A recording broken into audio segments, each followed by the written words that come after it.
So they're making a live-action American version of Mighty Atom, or by far the more popular and yet less descriptive Western name, Astro Boy. How often does he actually go to space anyway? Not enough to justify it being in his name as far as I'm concerned. I'm expecting it to be the US equivalent of Japan creating Stuart Little and calling it Mickey Mouse Doubutsu Monogatari or whatever. But enough of that, and on to far better things. The series has had many incarnations over time, but the ones that likely left their biggest mark in making it a parental nostalgia bait among Westerners are probably the 60s and 80s adaptations. The re-envisioned 2003 version did not leave much of an impact, not really helped by its terrible English dub to be frank. What non-Japanese audiences largely look over, however, is the original manga, and that's a damn shame. The old crowd were simply less likely to experience it that way, and modern anime fandom, possibly even people into Tezuka, seem to dismiss it as being too childish. But really, a Tezuka work is best experienced in its original form. The man may have influenced the Japanese animation industry hugely, but in the end I think he's far more worthy of being considered the father of manga rather than the father of anime. Throughout this video, I will attempt to get you interested in the original comic, and I quote directly from Pluto and Monsters no Kurosawa, not as a precious treasure to be displayed on a pedestal, but as a vibrant living work that still resonates today. It might be a children's manga, but the same goes for beloved staples of modern anime fandom such as Fullmetal Alchemist. And much like the latter, it doesn't really evade difficult real-world issues like racial oppression.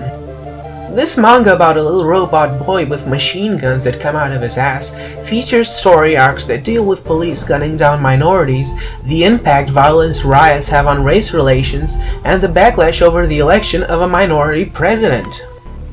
Hell, I can even argue that it alludes to child soldiers during its most popular arc. This is obviously all done through a robots and humans metaphor, and you can be damn sure it's intentional. A scene literally involves the leader of the anti-robot Ku Klux Klan forcing a robot to shine his shoes.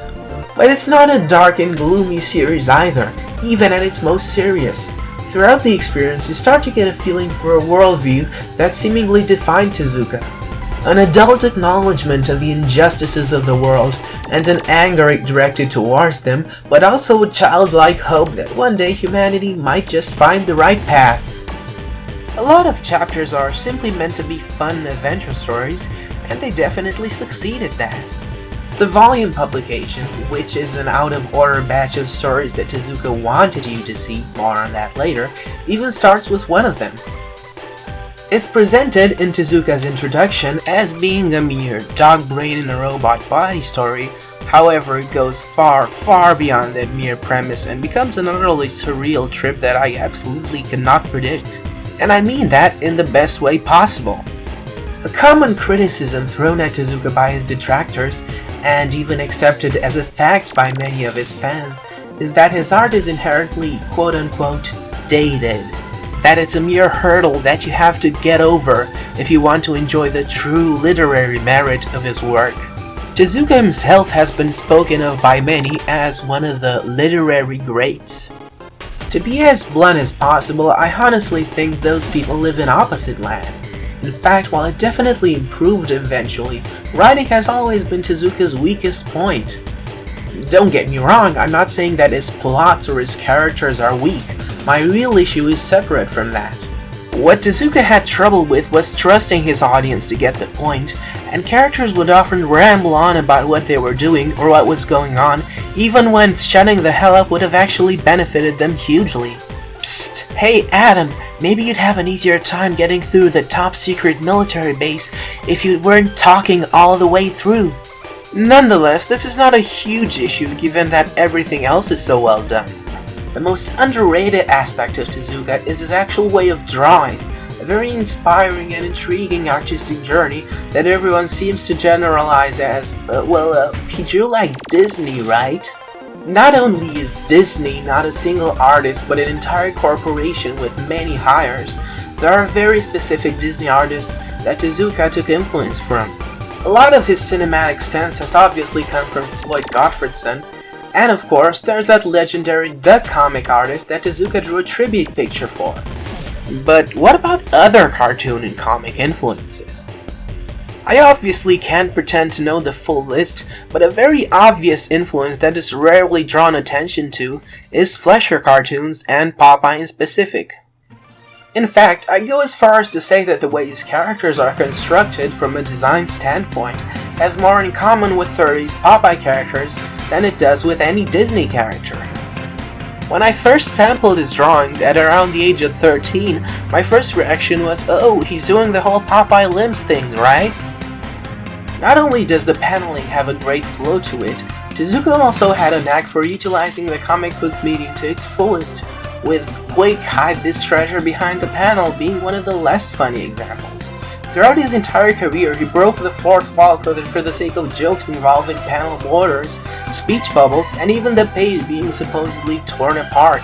The world of Adam, unlike a lot of other Tezuka works, feels less like a realistic world presented in a cartoonish way, as much as a wacky and cartoonish place where serious, dramatic things happen. The first villain's motive from Volume 1 is utterly ridiculous. Police cars are shaped like dog heads because why would they not be shaped like dog heads? The tone initially feels totally careless and silly, so when shit really hits the fan, it feels all the more impacting. The way everything is designed shows both character design genius and a high-level technical understanding of the principles he was utilizing. Character silhouettes are striking, line of action is properly used, and the poses and expressions are just really varied and full of life. It's something that a less observant reader might look at and think, oh, that looks just so easy, I could totally draw like that. Not only does this understanding of how drawings are made place the amount of lines over the actual purpose of the drawing, it also fails to include a lot of objectively measurable things, like solid construction, perspective, balance, composition, use of negative space, etc.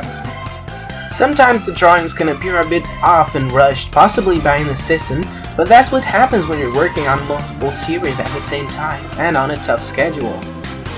Tezuka's art isn't merely a relic for others to build upon. In fact, in this day and age, I actually be quite hard-pressed to think of many manga artists that are as good as Tezuka at being cartoonists, though there are certainly some contenders that do exist. In countries like France, Italy, and Romania, that's where I live, a lot of people actually grew up on really cartoony Disney comics, so I get the feeling that the whole, oh my god, this art is so weird, what am I looking at reaction is more of an American thing. From what I've read so far, there has only been one genuinely bad story, but at the same time it was a very short one and took a very small part of the volume, so it's quite easy to ignore. Nonetheless, it was a rather uncomfortable read, and the whole idea of a robot girl sacrificing herself to save the beloved car of her brother, who's an abusive sack of shit, is just really dumb. And I'm not saying this as like an ardent geek feminist, but simply because it did not work at all. If you split the genders, it would not work either. Every chapter starts with a nice little comic book introduction by Tezuka himself, which shares with you various facts about the history of the series and the reaction to the supposed overtly violent nature of his work from both Japan and America, coming along with some quite potent commentary about society and their treatment of violence, while also telling you what he felt while writing the chapter itself. Ever since I was 14 and reading the Black Jack manga, I always thought it was a little strange how Tezuka switches back and forth between giving his characters 4 fingers and 5 fingers, so that was actually a nice little detail to bring up. Character highlights include Astro's teacher, who is one of Tezuka's oldest characters from back in the 40s when he was merely 17 years old, and Dr. Tenma, Astro's creator. The former is an almost olive oil type figure, who sometimes kicks even more ass than Astro Boy himself, and yet sometimes still needs to be saved. Tenma is a surprisingly multidimensional character, who is neither a bad guy, a good guy, or a bad guy turned good guy. He's just a deeply flawed and very conflicted character. I might go more in depth in future videos about specific arcs and whatnot, but now all I have to say is just give it a shot. It's a good introduction to old school manga, and with a newfound open-mindedness to such things, you might be introduced to a treasure trove of brand new things to read. It's also very interesting to just spot the huge amount of things this series influenced over the years. And if you're into the whole meme arrow reaction image thing, you'll find quite a bunch of those too.